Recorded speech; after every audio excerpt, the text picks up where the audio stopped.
Expanded distribution and how to work out your royalties. Hi, Kerry here from Dream Creative Beat, and welcome to our channel where we show you how to make money online with low content products like KDP low content books and other printables and digital planners that you can sell on other platforms. So today I'm doing about expanded distribution and royalties, as one of my subscribers had asked me to do this to explain to you what it is and also how to actually work out the royalties, because there seems to be some sort of difference between the printing costs. So expanded distribution, what is it? Well, expanded distribution is basically other third-party sellers being able to sell our books. Now, they can also sell these on Amazon itself, and they can also sell them in, say, Walmart, Barnes and Nobles, or Waterstones. So an example of this is this book here. Now, this book has got 1 used and 3 new. Now, it's not my book, but it is a independently published book, so that means it's published via Amazon using their ISBN. So if you click on, say, 1 used, it actually tells you who's the seller. So this is a third-party seller. Now, they tend to be selling second-hand books, but they can also sell brand new books through expanded distribution. Again, we can see them here as well. Now, sometimes these books are much more expensive than our costs, and sometimes we don't understand why people might buy them through expanded distribution. It might be because they don't have Prime. It might work out cheaper for them to actually purchase it this way. It might also be because they're in a country that actually does not have Amazon itself, but has some sort of external agreement to supply them books. So expanded distribution is not open to every single book on KDP. In fact, it's not open to many low content books. Now, this was because Ingram Spark a couple of years ago stated they did not want to be selling notebooks or sketchbooks or any types of books like that on their platform. So they pretty much turned a huge amount down. And the reason for it is because they believed a lot of the low content books were actually of low quality. Now, we know that there is a lot of low quality books out there, but there is also a lot of high quality books as well.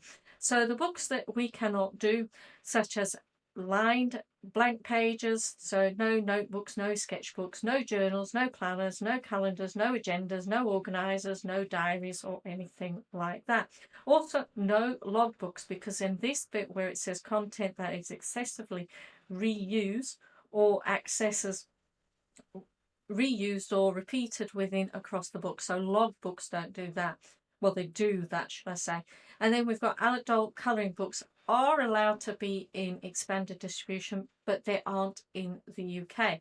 Now, before, it used to just be on the formatting type, so the size or the trim size of the book. It went on that, because you can actually set your own trim size with KDP, and there are certain books that do not fit that. So these are allowed. So if you are doing a low content book that is an activity book, a puzzle book, or a young children's book, or an early learner, or a colouring book that you're not aiming at the UK expanded distribution market, then if these trim sizes, then they will or should be accepted on expanded distribution.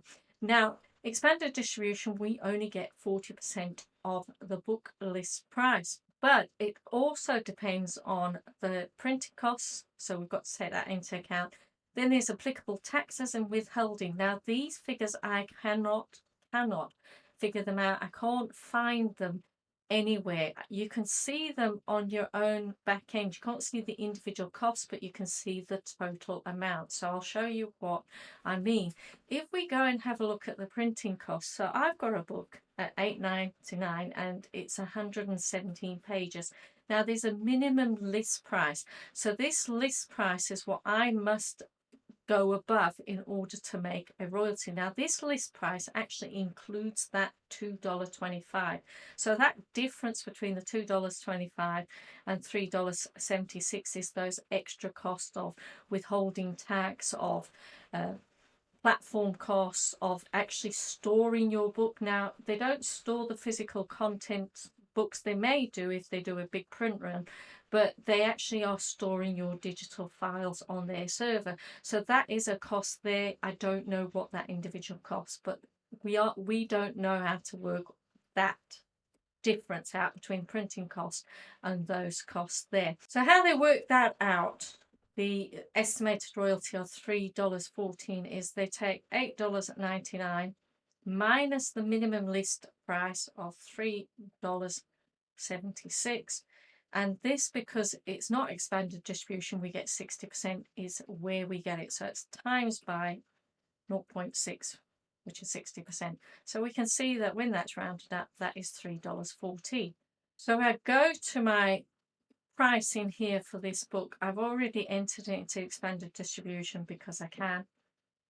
So we can see the minimum price is different. So hence the reason it's lower. It's not just lower because our percentage rate is lower. It is also because the cost has gone up. Not the printing cost as such, but the cost of putting it on another platform. So we might be having their storage costs to be paying as well as the ones that we see on Amazon and any tax and withholding.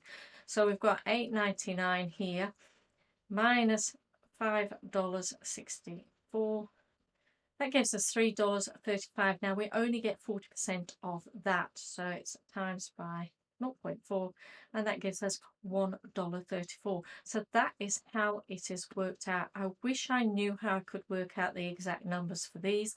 I will be looking further into it, but I doubt any of those will be released. But I do know there is a storage cost for the digital files, and I do know that they charge ebooks as well for that. So if you like this video, don't forget to hit the like button, and if you haven't already subscribed, don't forget to hit the little B above my head to subscribe to my channel. I really appreciate it.